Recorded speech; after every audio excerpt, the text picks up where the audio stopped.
경찰서 어두운 조사실. 한 남자가 노트북 화면을 응시한다. 화면 속 CCTV 영상. 복도에 쓰러진 80세 노인. 요양보호사가 노인의 뺨을 때린다. 한 번, 두 번. 남자의 얼굴. 눈물이 흘러내린다. 월 450만 원. 아들은 아버지를 지옥으로 몰아넣었다. 2024년 12월 미래경찰서 강력계 조사실. 52세의 남자가 의자에 앉아 있습니다.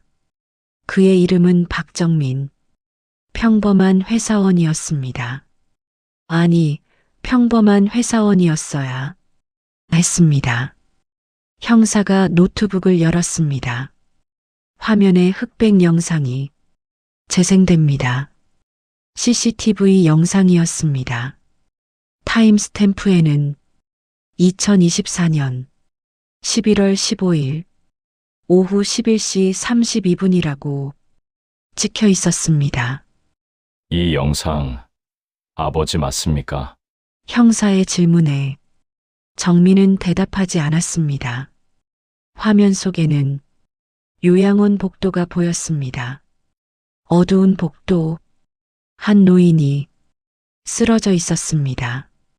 그리고 그 옆에 서 있는 남자.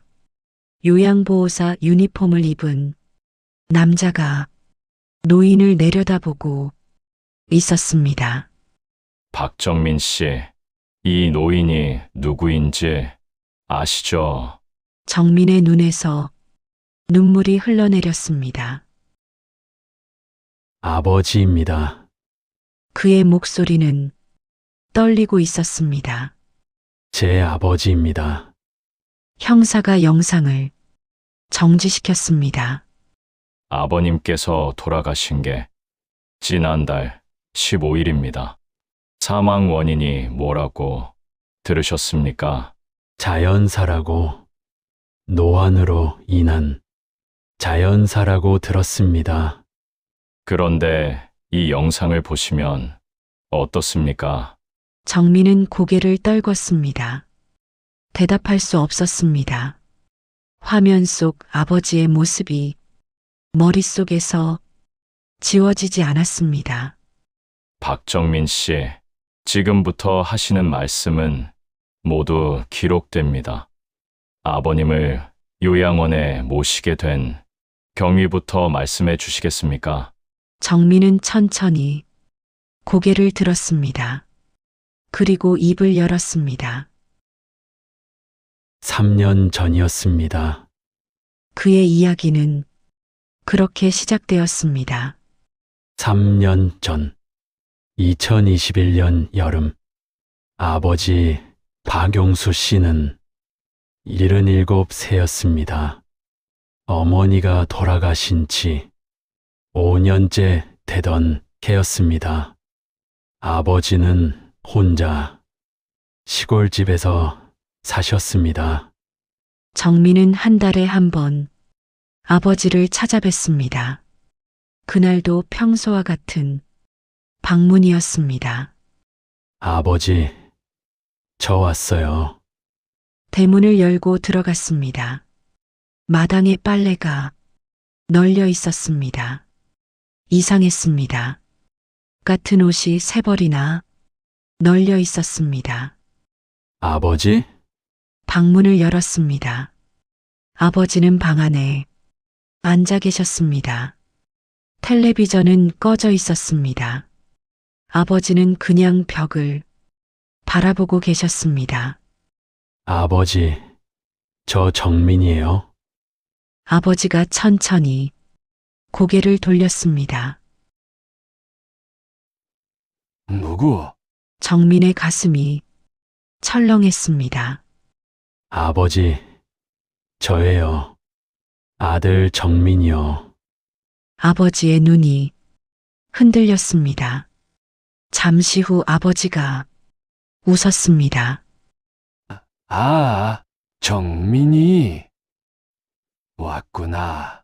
하지만 정민은 알 수 있었습니다. 아버지가 자신을 바로 알아보지 못했다는 것을. 그날 저녁, 정민은 아버지를 서울로 모셨습니다. 병원에서 검사를 받았습니다. 결과는 충격적이었습니다. 치매 초기 단계입니다. 의사의 말에 정민은 아무 말도 할 수 없었습니다. 지금은 경미한 수준이지만 진행될 수 있습니다. 보호자분께서 잘 살펴보셔야 합니다. 정민은 아버지의 손을 잡았습니다. 아버지는 무슨 일인지 모르는 표정이었습니다. 아버지, 걱정 마세요. 제가 있잖아요. 그때만 해도 정민은 자신이 아버지를 지킬 수 있다고 믿었습니다. 하지만 현실은 녹록지 않았습니다. 정민은 맞벌이 가장이었습니다. 아내도 일을 했습니다. 아이들은 학교에 다녔습니다. 낮 동안 아버지를 돌볼 사람이 없었습니다. 처음에는 주간 보호센터를 이용했습니다. 하지만 아버지의 상태는 점점 나빠졌습니다. 밤에 돌아다니기 시작했습니다. 가스불을 켜놓고 잊어버렸습니다. 어느 날은 집을 나가 경찰에 신고되기도 했습니다. 아버님, 괜찮을까요? 아내가 말했습니다. 정민도 알고 있었습니다. 더 이상 집에서 모시기 어렵다는 것을. 2022년 봄, 정민은 요양원을 알아보기 시작했습니다. 여러 곳을 방문했습니다. 어떤 곳은 너무 낡았습니다. 어떤 곳은 냄새가 심했습니다. 어떤 곳은 직원들의 표정이 어두웠습니다. 그러던 중 햇살 요양원을 알게 됐습니다. 처음 방문했을 때 정민은 감탄했습니다. 건물이 깨끗했습니다. 정원이 잘 가꿔져 있었습니다. 로비에는 피아노 음악이 흘렀습니다. 직원들은 밝은 표정으로 인사했습니다. 안녕하세요. 햇살 요양원에 오신 것을 환영합니다. 원장이 직접 시설을 안내했습니다. 저희는 어르신들의 존엄한 노후를 최우선으로 생각합니다. 병실은 2인실이었습니다. 각 방에 화장실이 있었습니다. 침대는 전동식이었습니다. 식당은 호텔 레스토랑처럼 보였습니다. 비용이 얼마입니까? 월 450만 원입니다. 적지 않은 금액이었습니다. 하지만 정민은 생각했습니다. 이 정도면 아버지를 잘 모셔드리겠지. 계약하겠습니다. 그 결정이 모든 비극의 시작이었습니다. 2022년 5월 아버지가 햇살 요양원에 입소하셨습니다.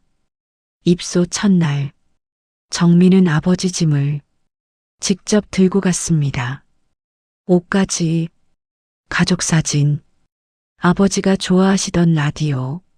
아버지, 여기서 좀 계시다가 건강해지면 다시 집에 가요. 정민은 아버지를 안심시켰습니다. 아버지는 고개를 끄덕였습니다.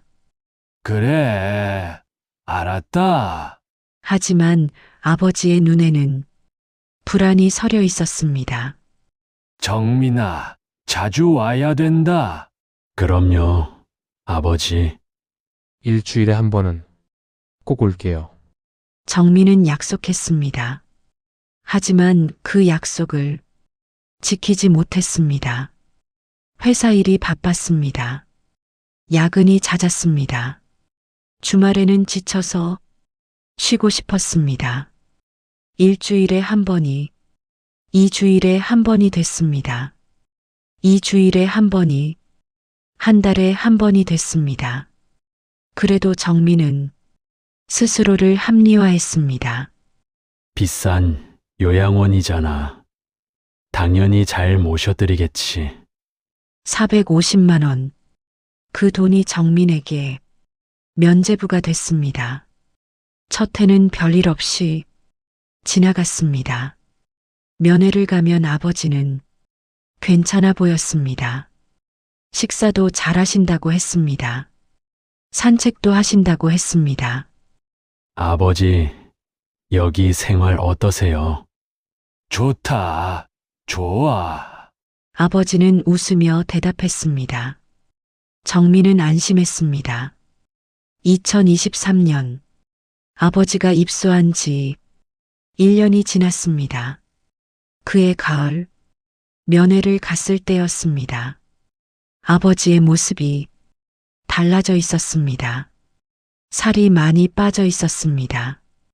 얼굴에 생기가 없었습니다. 아버지, 많이 야위셨네요. 식사 잘하세요. 어허, 잘 먹지? 아버지의 대답은 평소와 같았습니다. 하지만 뭔가 이상했습니다. 아버지가 정민의 눈을 피했습니다. 아버지, 무슨 일 있으세요? 아니, 없어. 아버지는 고개를 저었습니다. 정민은 더 물어보지 않았습니다. 치매가 진행되면서 그런 거라고 생각했습니다. 그게 정민의 첫 번째 실수였습니다. 2024년 봄, 아버지가 입소한 지 2년이 됐습니다. 면회를 가니 아버지가 병실에 누워 계셨습니다. 아버지, 왜 누워 계세요? 몸이 좀 안 좋아서. 간호사에게 물었습니다. 아버지 상태가 어떻습니까? 어르신께서 요즘 기력이 좀 떨어지셨어요. 연세가 있으시니까요. 간호사의 대답은 사무적이었습니다. 정민은 아버지 손을 잡았습니다. 아버지, 쉬세요. 다음에 또 올게요. 아버지가 정민의 손을 꽉 잡았습니다. 정민아, 네, 아버지. 나 집에 가고 싶다. 정민은 웃었습니다. 아버지, 여기가 좋잖아요. 집보다 훨씬 시설도 좋고. 아버지의 눈에 눈물이 맺혔습니다. 그래도 집에 가고 싶어. 정민은 아버지의 손을 토닥였습니다. 아버지, 건강해지면 집에 가요. 지금은 여기서 잘 계세요. 그게 정민의 두 번째 실수였습니다. 아버지의 말을 그냥 넘긴 것, 집에 가고 싶다는 말에 진짜 의미를 몰랐습니다. 아버지는 그 요양원이 싫다고 말씀하고 계셨던 겁니다. 하지만 정민은 몰랐습니다. 아니, 알고 싶지 않았는지도 모릅니다. 요양원을 바꾸면 또 알아봐야 합니다. 시간도 들고 돈도 듭니다. 지금 다니는 곳이 비싸니까 좋은 거라고 믿고 싶었습니다. 그 믿음이 아버지를 지옥에 가두었습니다. 2024년 8월 정민에게 전화가 왔습니다. 햇살 요양원이었습니다. 보호자분, 어르신께서 낙상 사고가 있으셨습니다. 낙상이요. 많이 다치셨어요? 경미한 타박상입니다. 크게 걱정 안 하셔도 됩니다. 정민은 바로 요양원으로 달려갔습니다. 아버지는 병실에 누워 계셨습니다. 이마에 반창고가 붙어 있었습니다. 아버지, 괜찮으세요? 아버지가 정민을 바라봤습니다. 눈빛이 이상했습니다. 두려움, 아버지의 눈에 두려움이 있었습니다. 아버지, 어디서 넘어지셨어요? 아버지가 입을 열려고 했습니다. 그때 문이 열렸습니다. 요양보호사가 들어왔습니다. 30대 초반의 남자였습니다. 키가 크고 체격이 좋았습니다. 아, 보호자분 오셨네요. 그가 웃으며 말했습니다. 어르신께서 화장실 가시다가 미끄러지셨어요. 제가 바로 발견해서 큰일 없었습니다. 그렇군요. 감사합니다. 정민은 그에게 고개를 숙였습니다. 그런데 아버지의 반응이 이상했습니다. 그 요양보호사가 들어오자 아버지가 몸을 움츠렸습니다. 이불을 꽉 잡았습니다. 고개를 돌렸습니다. 아버지, 정민이 불렀지만 아버지는 대답하지 않았습니다. 어르신이 요즘 좀 예민하세요. 치매가 진행되면 그럴 수 있습니다. 그렇군요. 정민은 고개를 끄덕였습니다. 요양보호사가 나간 후 정민은 아버지에게 물었습니다. 아버지, 저 사람이 누구예요? 아, 진무. 아버지가 작은 소리로 대답했습니다. 여기서 일하는 사람이에요. 아버지가 고개를 끄덕였습니다. 아버지, 저 사람이 어때요? 아버지가 정민을 바라봤습니다. 입술이 떨렸습니다. 뭔가 말하고 싶어 하는 것 같았습니다. 하지만 결국 아버지는 고개를 저었습니다. 아니다. 됐어. 아버지, 뭔가 불편한 거 있으면 말씀하세요. 아버지가 다시 고개를 돌렸습니다. 없어. 가봐라. 바쁠 텐데. 정민은 석연치 않았습니다. 하지만 더 이상 캐묻지 않았습니다. 아버지가 말씀 안 하시는 데는 이유가 있겠지. 치매 때문에 그런 거겠지. 그렇게 넘겼습니다. 그게 세 번째 실수였습니다. 그날 밤 정민은 집에서 아내와 이야기했습니다. 아버지가 좀 이상해. 어떻게? 이상한데?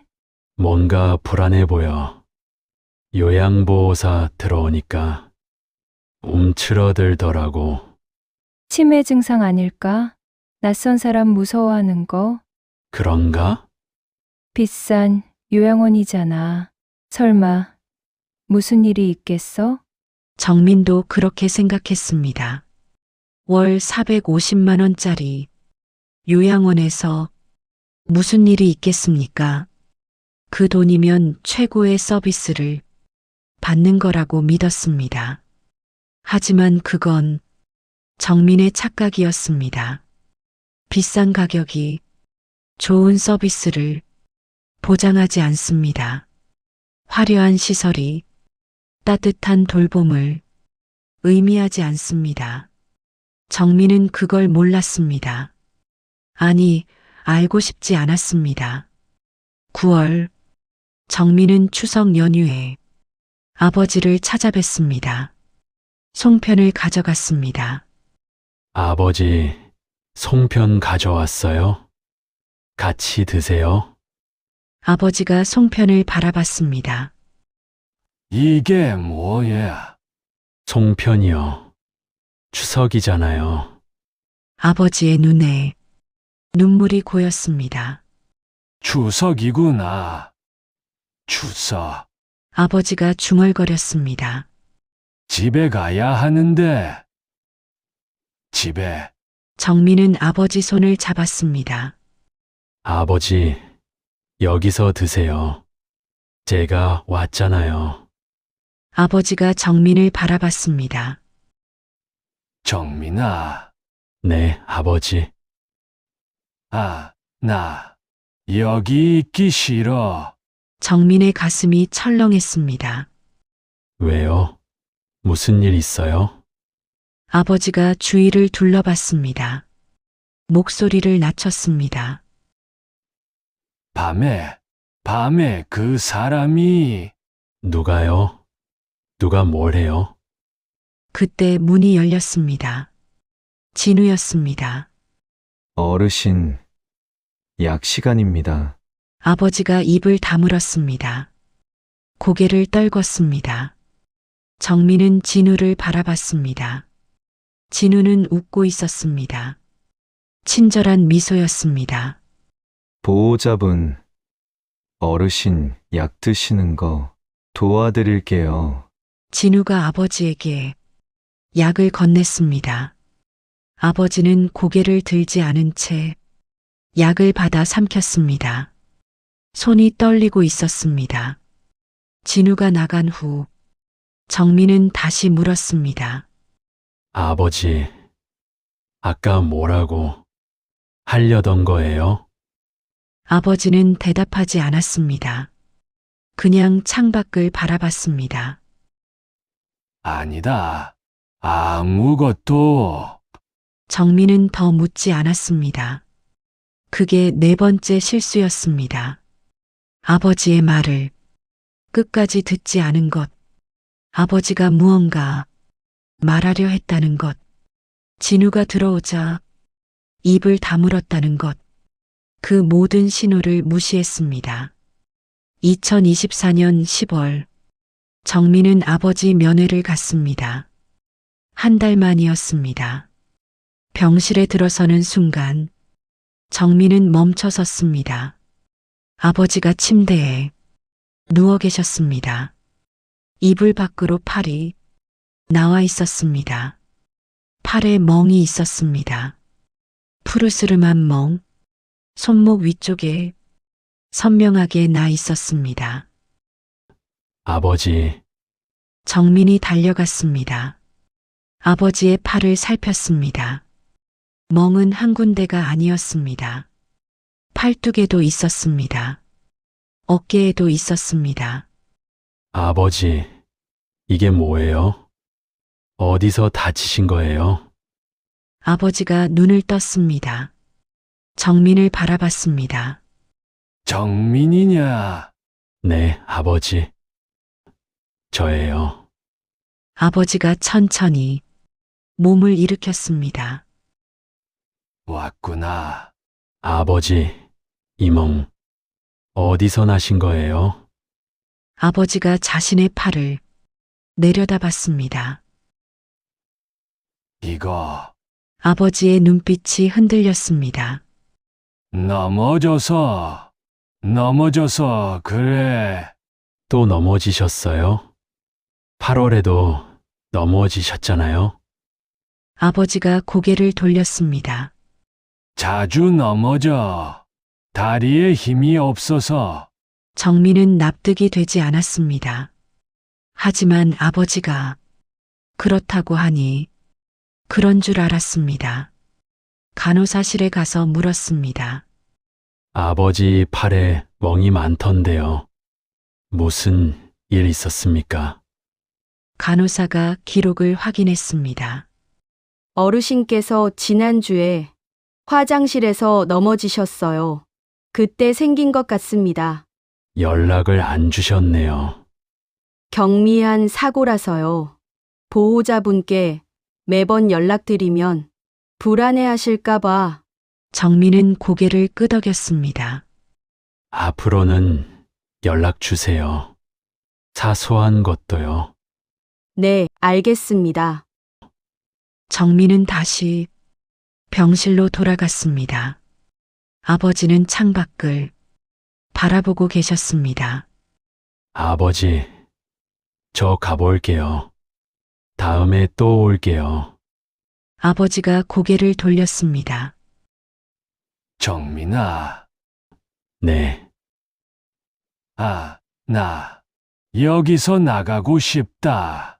정민은 웃었습니다. 아버지, 여기가 좋잖아요. 시설도 좋고, 밥도 잘 나오고, 그래도 아버지가 정민의 손을 잡았습니다. 여기 무서워. 정민의 표정이 굳었습니다. 무서워요. 뭐가 무서워요? 아버지가 말을 잇지 못했습니다. 그때 또 문이 열렸습니다. 진우였습니다. 어르신, 저녁 식사 시간입니다. 아버지가 손을 놓았습니다. 고개를 떨궜습니다. 정민은 진우를 바라봤습니다. 진우는 여전히 친절하게 웃고 있었습니다. 보호자분, 저녁 식사 도와드릴게요. 네, 감사합니다.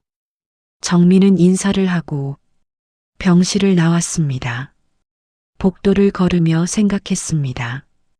아버지가 무섭다고 했다. 뭐가 무서운 걸까? 치매 때문에 그런 걸까? 그런 거겠지. 치매 환자들은 원래 불안해한다고 그랬다. 정민은 그렇게 결론을 내렸습니다. 그게 5번째 실수였습니다. 아버지가 무섭다고 했을 때, 진우가 들어오면 입을 다물었을 때, 그 모든 신호를 치매 탓으로 돌렸습니다. 집으로 돌아오는 길, 정민의 휴대폰이 울렸습니다. 모르는 번호였습니다. 여보세요? 아무 소리도 들리지 않았습니다. 여보세요? 누구세요? 끊어졌습니다. 정민은 이상하게 생각했습니다. 하지만 곧 잊어버렸습니다. 그 전화가 아버지였다는 것을 나중에야 알았습니다. 아버지가 공용 전화기로 전화를 거셨던 겁니다. 하지만 무슨 말을 해야 할지 몰라 끊으셨습니다. 마지막 구조 신호였습니다. 정민은 그것도 놓쳤습니다. 2024년 10월 23일, 정민은 다시 면회를 갔습니다. 지난번 면회 후 마음에 걸렸기 때문입니다. 아버지의 멍, 무섭다던 말, 뭔가 찝찝했습니다. 병실에 들어가니 아버지는 자고 계셨습니다. 정민은 조용히 침대 옆에 앉았습니다. 아버지의 얼굴을 바라봤습니다. 3년 전만 해도 건강하셨던 아버지, 지금은 뼈만 앙상했습니다. 볼이 푹 꺼져 있었습니다. 눈 주위가 어두웠습니다. 정민은 가슴이 아팠습니다. 아버지, 정민이 부르자 아버지가 눈을 떴습니다. 응. 누구야? 저예요. 아버지, 정민이요. 아버지가 정민을 알아보는데 시간이 걸렸습니다. 아, 정민이 아버지가 힘겹게 웃었습니다. 왔구나. 네. 지난번에 걱정이 돼서요. 걱정 마. 괜찮아. 정민은 아버지 이불을 정리해 드렸습니다. 그러다가 아버지 목에서 뭔가를 발견했습니다. 목에도 멍이 있었습니다. 지난번에는 없던 멍이었습니다. 아버지, 이건 뭐예요? 목에 왜 멍이 있어요? 아버지가 눈을 떴습니다. 목을 만졌습니다. 이거 긁어서 멍이 들어요. 피부가 약해서. 아버지의 대답은 어색했습니다. 정민은 의심이 들었습니다. 하지만 아버지에게 더 캐묻지 못했습니다. 아버지가 불편해하는 것 같았기 때문입니다. 정민은 간호사실로 갔습니다. 아버지, 목에 멍이 있는데요. 뭔지 알 수 있을까요? 간호사가 기록을 확인했습니다.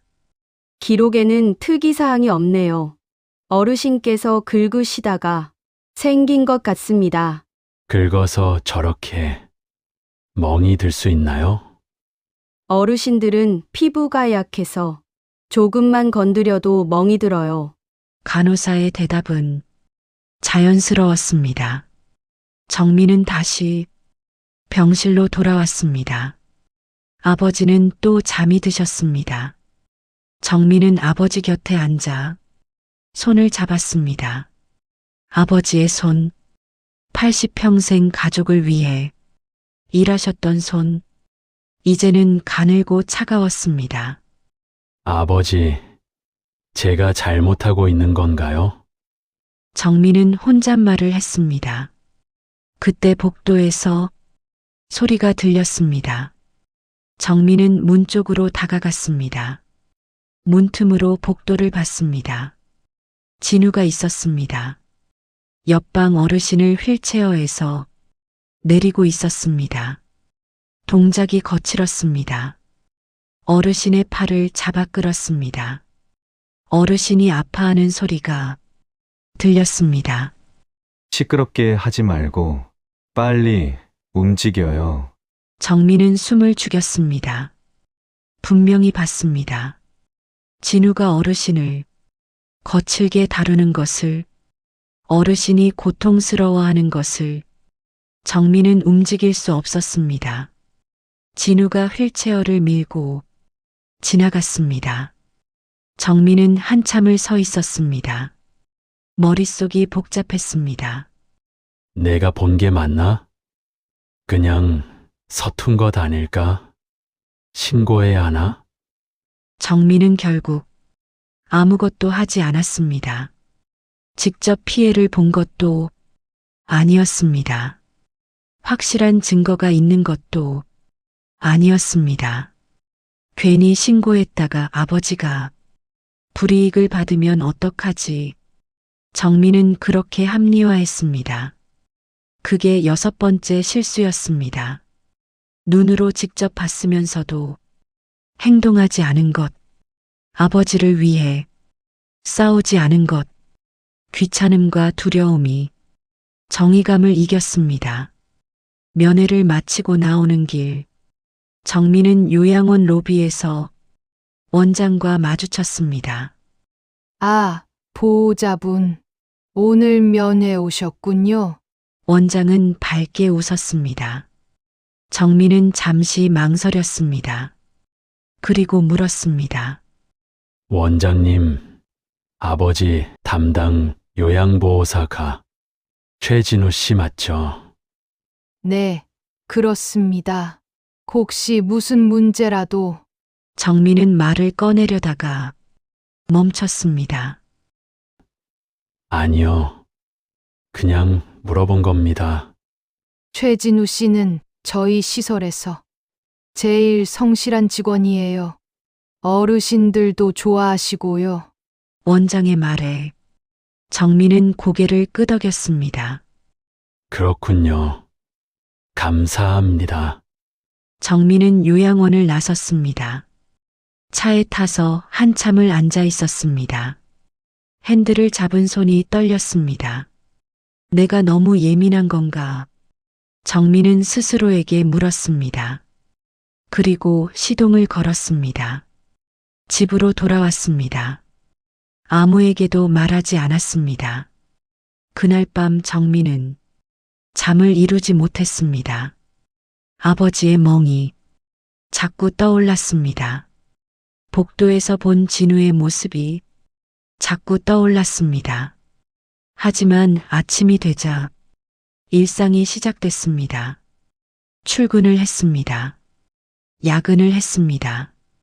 주말에는 쉬었습니다. 요양원 생각은 점점 희미해졌습니다. 그렇게 11월이 됐습니다.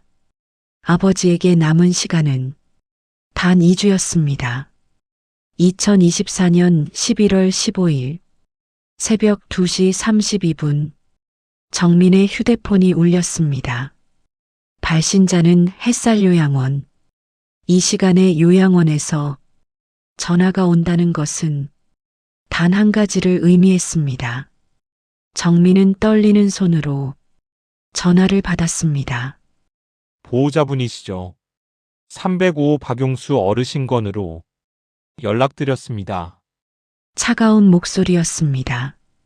어르신께서 오늘 새벽에 돌아가셨습니다. 정민은 아무 말도 할 수 없었습니다. 전화기를 든 채 그대로 굳어버렸습니다. 보호자분 거기 계세요. 네. 가겠습니다. 그것이 정민이 할 수 있는 전부였습니다. 새벽 4시 요양원 305호실 아버지는 침대 위에 누워 있었습니다. 이불이 목까지 덮여 있었고 두 눈은 감겨 있었습니다. 평화로운 얼굴이었습니다. 하지만 정민은 알고 있었습니다. 이 평화가 거짓이라는 것을. 아버지, 정민은 아버지의 차가운 손을 잡았습니다. 80평생을 살아온 손, 농사일로 굳은 살이 박힌 손, 자신의 손을 잡아주던 그 손이 이제는 아무런 온기도 없었습니다. 제가 왜 몰랐을까요? 정민은 아버지의 손을 잡고 울었습니다. 시신 인도 절차가 진행되는 동안 정민은 간호사에게 물었습니다. 아버지, 사망 원인이 뭡니까? 노환으로 인한 자연사로 기록되어 있습니다. 간호사의 대답은 기계적이었습니다. 자연사요. 정민은 믿을 수 없었습니다. 지난달만 해도 아버지는 걸어 다니셨습니다. 식사도 스스로 하셨습니다. 최근 아버지 상태가 어떠셨습니까? 기록상으로는 특이사항 없습니다. 특이사항 없다고요. 지난달 면회 왔을 때 멍이 있었습니다. 간호사의 표정이 굳었습니다. 그건 어르신께서 넘어지셔서. 넘어지셨다고요. 아버지는 멀쩡히 걸어 다니셨습니다. 보호자님, 지금은 고인의 절차를 진행해야 할 시간입니다. 대화는 일방적으로 종료되었습니다. 장례식장으로 향하는 차 안. 정민은 운전을 하면서 머릿속이 복잡했습니다. 지난 2달간의 기억이 스쳐 지나갔습니다. 10월 면회 때 발견한 멍 자국, 아버지의 불안한 눈빛, 요양보호사 진우의 거친 말투. 그때 내가 왜? 정민은 핸들을 세게 잡았습니다. 그때 자신은 아무것도 하지 않았습니다. 아버지의 말씀을 대수롭지 않게 넘겼습니다.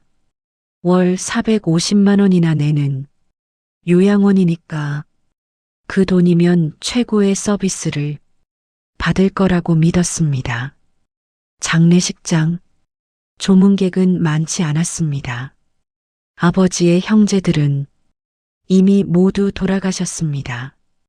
오래된 친구 몇 명, 동네 어르신 몇 분, 그리고 정민 혼자 빈소에 홀로 앉아 정민은 영정 사진을 바라봤습니다. 6년 전 아버지 팔순 잔치 때 찍은 사진이었습니다. 그때만 해도 아버지는 건강하셨습니다.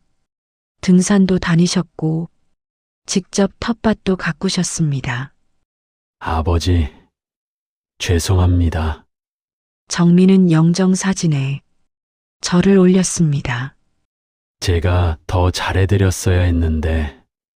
장례 3일째 되던 날, 뜻밖의 방문객이 찾아왔습니다. 실례합니다. 박정민 씨 되시죠? 40대 초반의 남자였습니다. 양복 차림에 명함을 내밀었습니다. 김태영, 미래 경찰서 강력계 형사. 정민은 의아했습니다. 경찰서에서 왜 오셨나요? 아버님 건으로 몇 가지 확인할 게 있어서요. 형사의 표정은 진지했습니다. 자리 좀 옮길까요? 장례식장 휴게실. 형사가 먼저 입을 열었습니다. 단도직입적으로 말씀드리겠습니다. 아버님 돌아가시기 전에 혹시 이상한 점 느끼신 거 없으셨습니까? 정민의 가슴이 철렁했습니다. 이상한 점이요?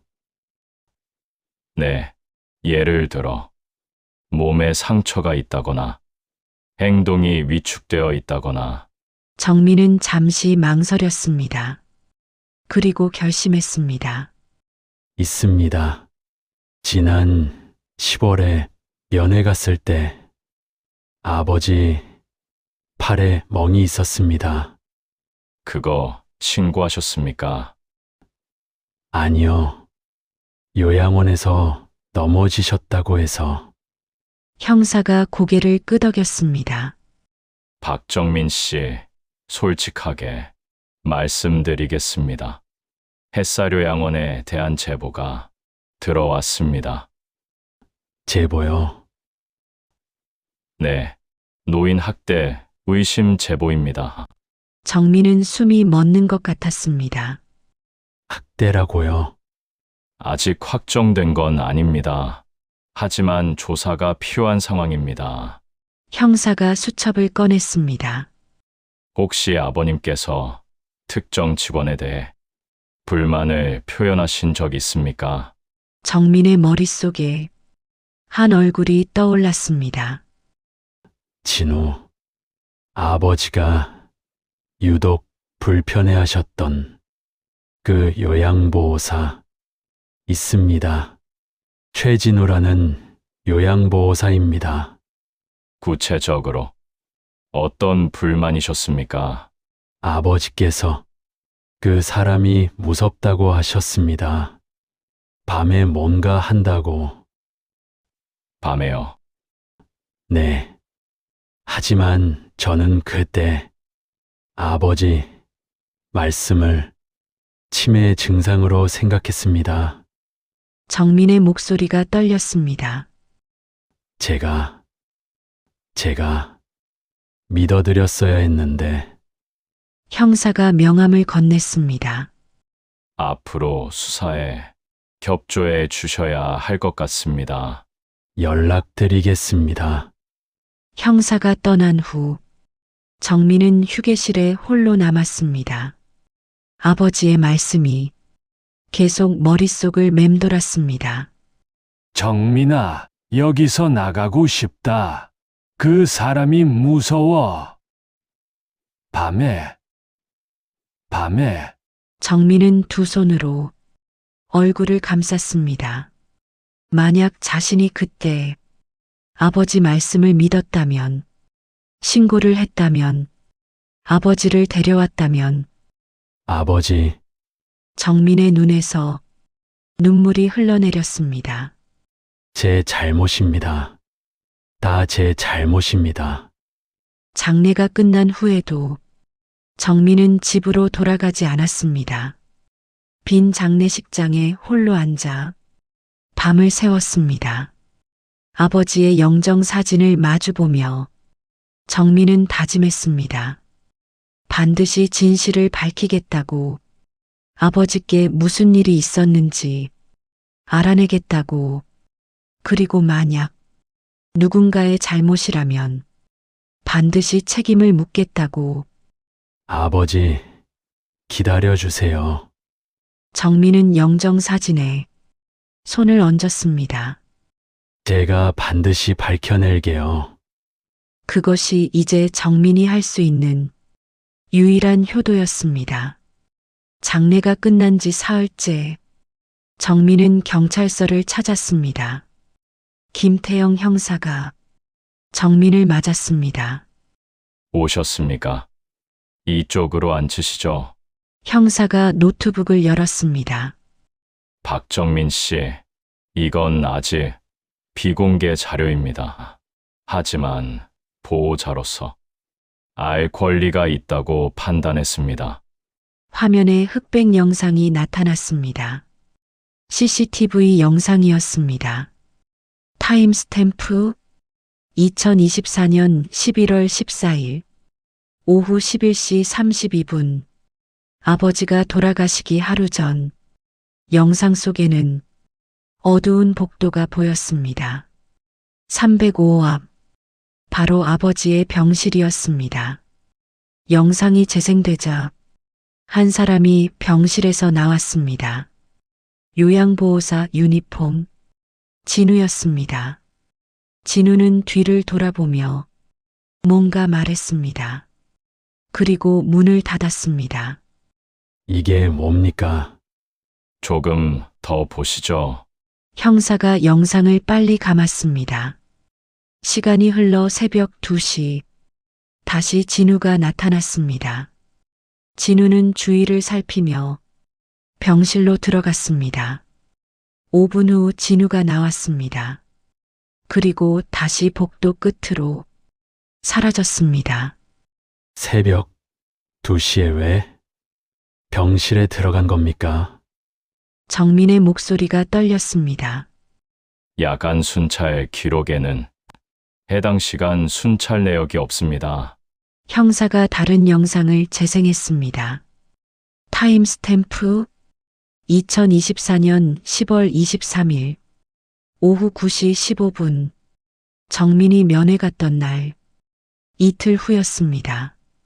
영상 속에서 진우가 아버지의 팔을 잡아 끌었습니다. 아버지가 저항하는 모습이 보였습니다. 그리고 진우가 손을 올렸습니다. 아버지의 뺨을 때렸습니다.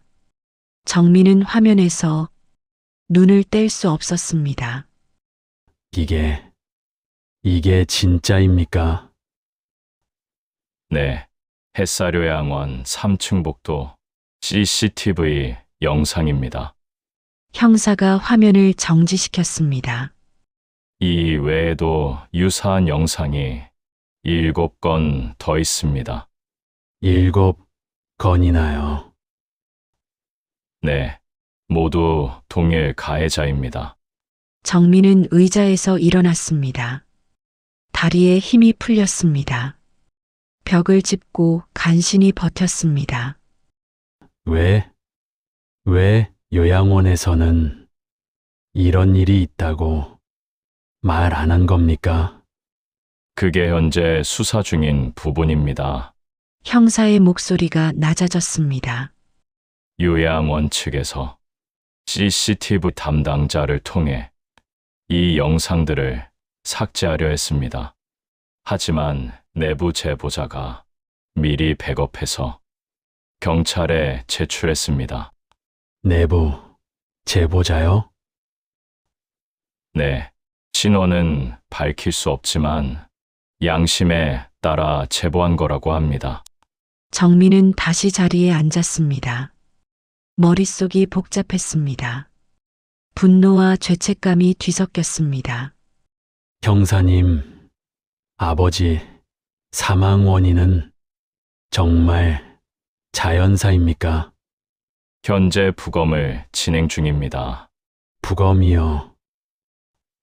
네, 내부 제보에 타박상으로 인한 합병증 가능성이 언급되어 있어서요. 정민은 두 손을 꽉 쥐었습니다. 만약 그게 사실이라면 그 부분은 부검 결과가 나와야 확정할 수 있습니다. 형사가 서류를 꺼냈습니다. 박정민 씨, 한 가지 더 확인할 게 있습니다. 말씀하세요. 요양원 입소 계약서입니다. 여기 보시면 학대 발생 시 보호자 통보 의무가 명시되어 있습니다. 정민은 계약서를 살폈습니다. 분명히 그런 조항이 있었습니다.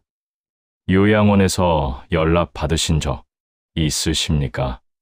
아버님과 관련된 사고나 문제에 대해 없습니다.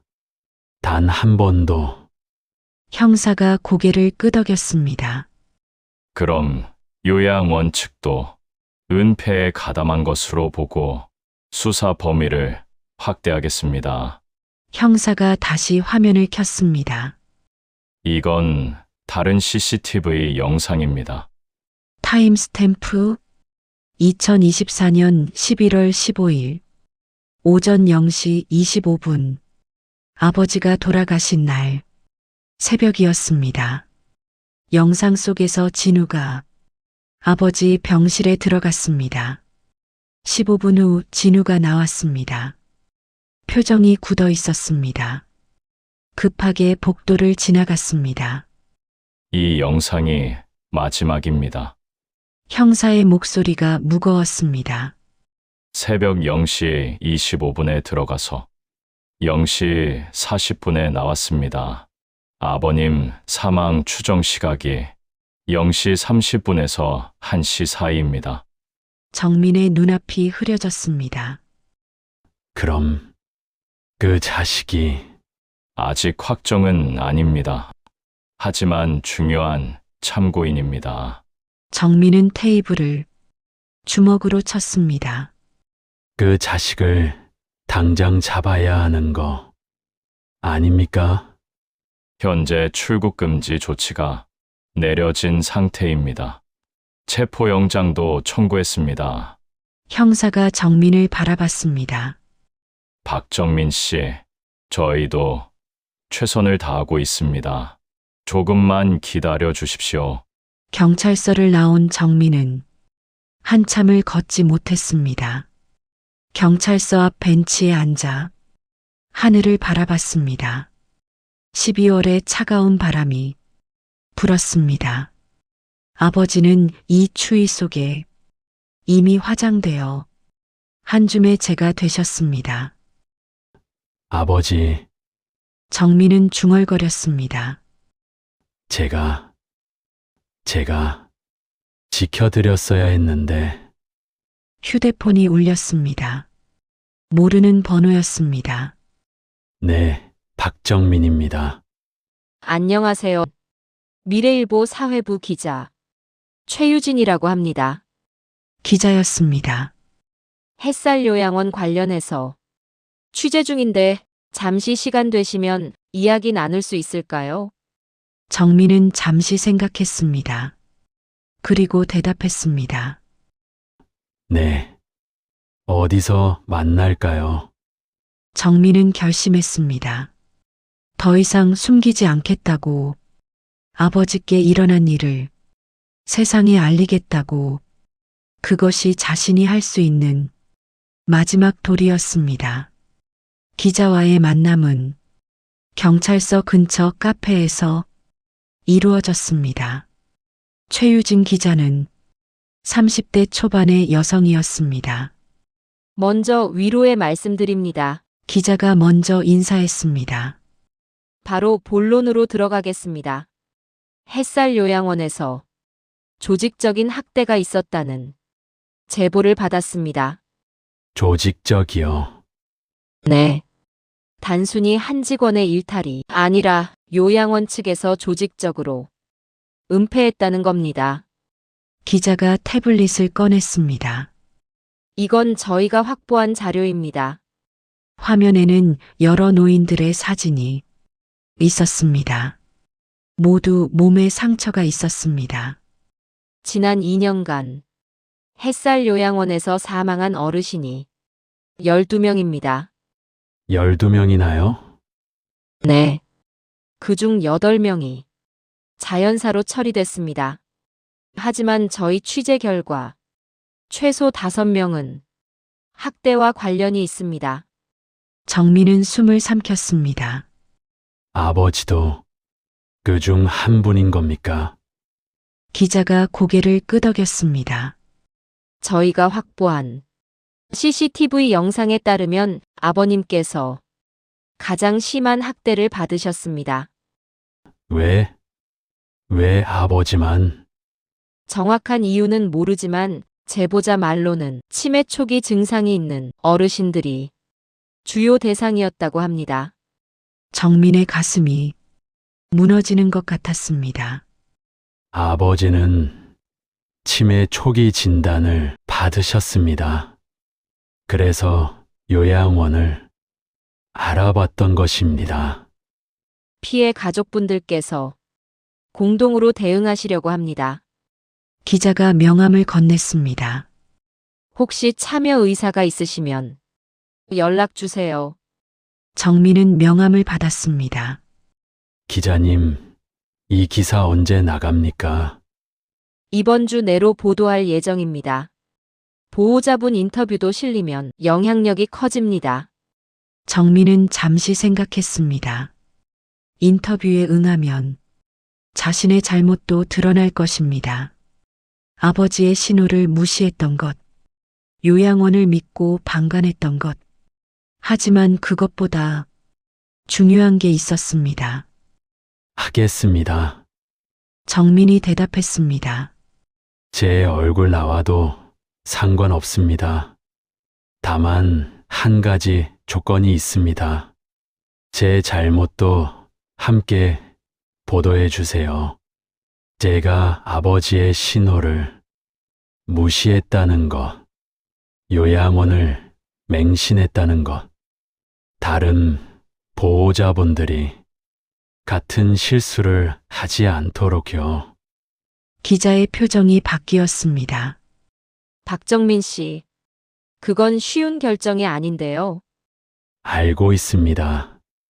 하지만 그래야 아버지께 사죄가 됩니다. 인터뷰는 그 자리에서 진행됐습니다. 정민은 모든 것을 말했습니다. 10월 면회 때의 일, 아버지의 불안한 모습, 자신의 무신경. 인터뷰가 끝난 후 정민은 카페를 나왔습니다. 해가 지고 있었습니다.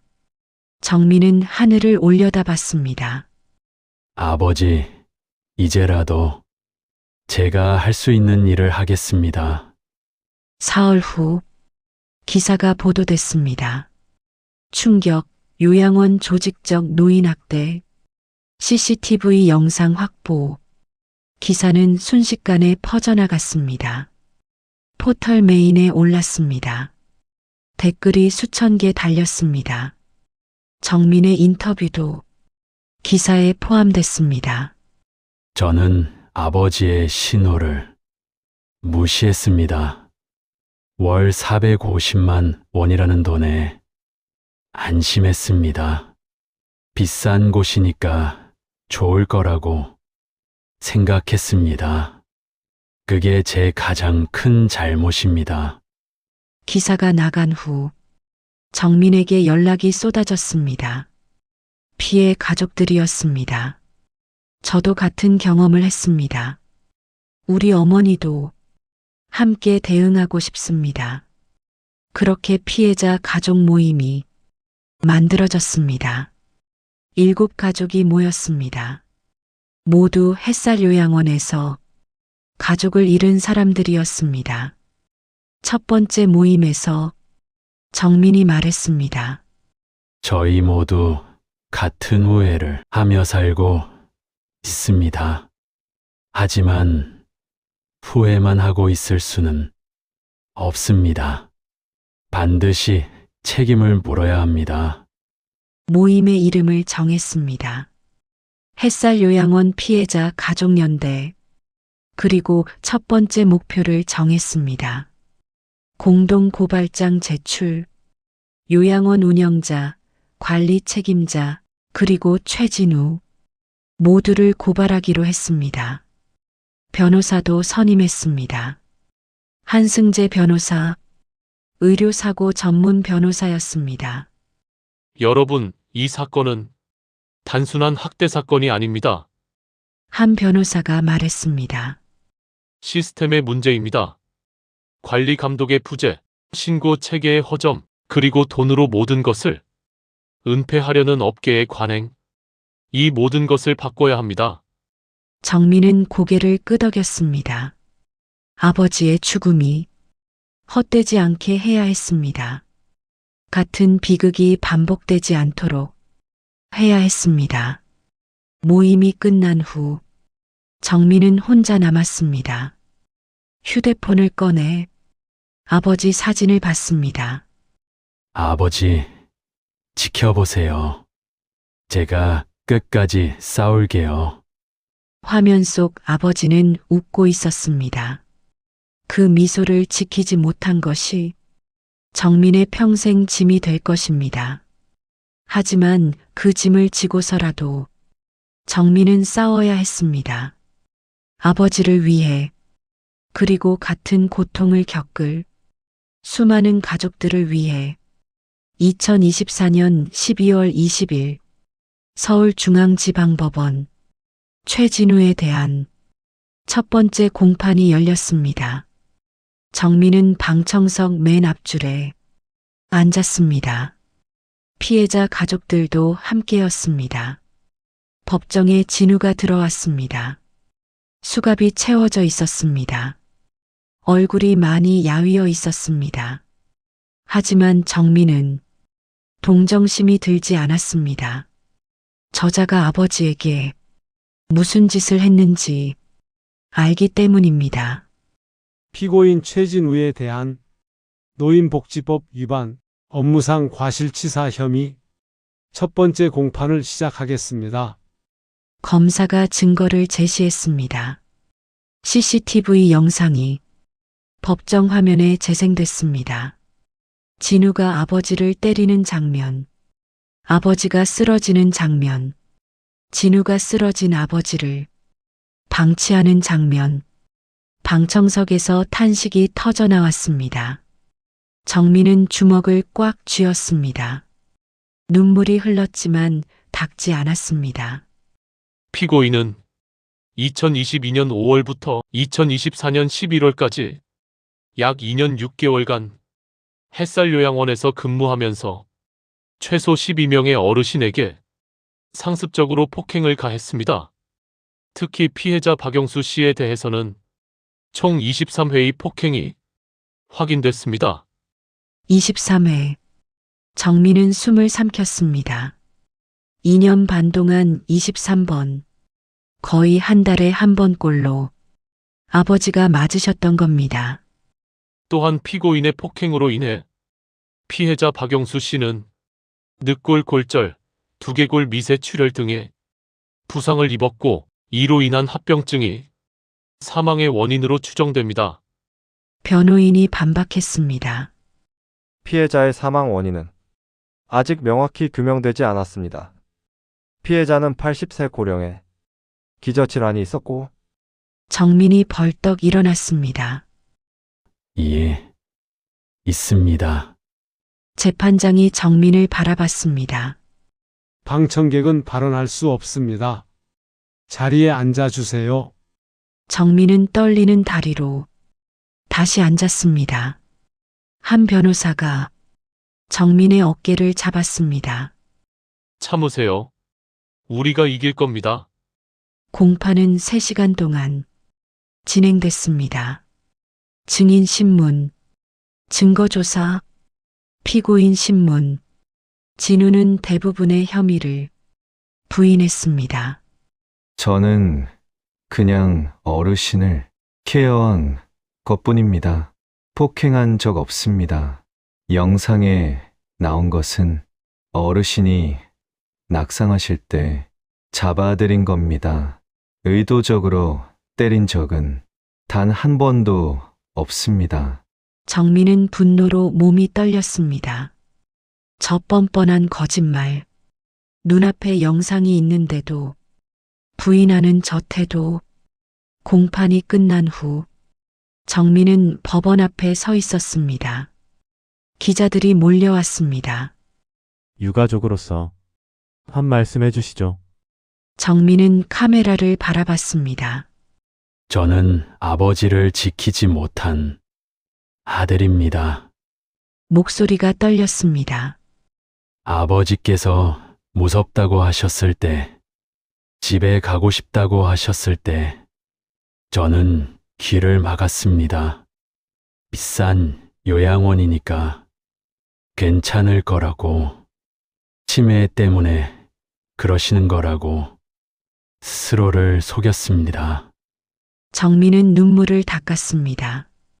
하지만 이제는 제 목소리를 내겠습니다. 말씀하지 못하는 모든 어르신들을 대신해서 우리 사회가 바뀌어야 합니다. 요양 시설에 대한 관리 감독이 강화되어야 합니다. 그래야 저 같은 아들이 우리 아버지 같은 피해자가 더 이상 생기지 않습니다. 기자회견이 끝난 후 한 변호사가 다가왔습니다. 잘하셨습니다. 여론이 우리 편입니다. 정민은 고개를 저었습니다. 여론이 문제가 아닙니다. 아버지가 돌아오시지 않잖아요. 한 변호사가 정민의 어깨를 두드렸습니다. 그래도 싸워야죠. 아버님을 위해서. 정민은 하늘을 올려다봤습니다. 겨울 하늘이 회색빛이었습니다. 아버지가 좋아하시던 파란 하늘이 아니었습니다. 아버지, 조금만 더 기다려주세요. 반드시 이길게요. 재판은 석 달간 계속됐습니다. 그리고 2025년 3월 선고 공판이 열렸습니다. 2025년 3월 18일 선고 공판일. 정민은 새벽부터 일어났습니다. 검은 양복을 입었습니다. 아버지 영정 사진을 가방에 넣었습니다. 아버지, 오늘입니다. 같이 가시죠. 법원 앞에는 이미 많은 사람들이 모여 있었습니다. 피해자 가족들, 시민단체, 취재진, 정민은 가족들과 함께 법정에 들어갔습니다. 가슴에 아버지 사진을 안고 있었습니다. 재판장이 입정했습니다. 피고인 최진우에 대한 선고를 시작하겠습니다. 법정이 조용해졌습니다. 숨소리조차 들리지 않았습니다. 피고인은 2022년 5월부터 2024년 11월까지 요양보호사로 근무하면서 자신이 돌봐야 할 어르신들에게 상습적으로 폭행을 가했습니다. 재판장의 목소리가 법정에 울렸습니다. 피고인의 행위는 노인의 존엄성을 심각하게 훼손하였으며 신체적 정신적 피해를 야기했습니다. 특히 피해자 박용수 씨의 경우 피고인의 지속적인 폭행으로 인해 늑골 골절 및 두개골 내 출혈이 발생했고 이로 인한 합병증이 사망에 기여한 것으로 판단됩니다. 정민의 눈에서 눈물이 흘렀습니다. 아버지, 법원이 인정해 주었습니다. 아버지가 왜 돌아가셨는지, 누구 때문인지. 피고인 최진우를 징역 12년에 처합니다. 방청석에서 탄식이 터져 나왔습니다. 정민은 고개를 숙였습니다. 12년. 아버지의 80평생에 비하면 턱없이 짧은 시간이었습니다. 하지만 그것이 법이 내릴 수 있는 최선이었습니다. 이어서 요양원 원장에 대한 선고가 있었습니다. 피고인 김미호를 징역 5년에 처합니다. 관리 책임자 피고인 이복동을 징역 3년에 처합니다. 선고가 끝났습니다. 정민은 아버지 사진을 꺼내 바라봤습니다. 아버지, 끝났어요. 법원을 나서자 기자들이 몰려왔습니다. 소감 한 말씀 해주시죠. 정민은 잠시 생각했습니다. 그리고 입을 열었습니다. 저는 오늘 아버지께 약속을 지켰습니다. 진실을 밝히겠다던 약속을요. 하지만 이것으로 끝이 아닙니다. 우리 사회에는 아직도 수많은 어르신들이 요양시설에 계십니다. 그분들이 안전한 환경에서 존엄하게 노후를 보내실 수 있도록 저는 계속 목소리를 내겠습니다. 기자회견이 끝나고 정민은 피해자 가족들과 함께 밥을 먹었습니다. 모두 울었습니다. 슬픔의 눈물이 아니었습니다. 비로소 내려놓을 수 있게 된 안도의 눈물이었습니다. 저녁, 정민은 혼자 묘지를 찾았습니다. 아버지가 계신 곳, 아버지, 정민은 아버지 사진 앞에 무릎을 꿇었습니다. 늦어서 죄송합니다. 제가 더 일찍 알았어야 했는데, 정민은 소주를 한 잔 따랐습니다. 아버지 앞에 올렸습니다. 아버지, 저 때문에 많이 무서우셨죠? 많이 아프셨죠?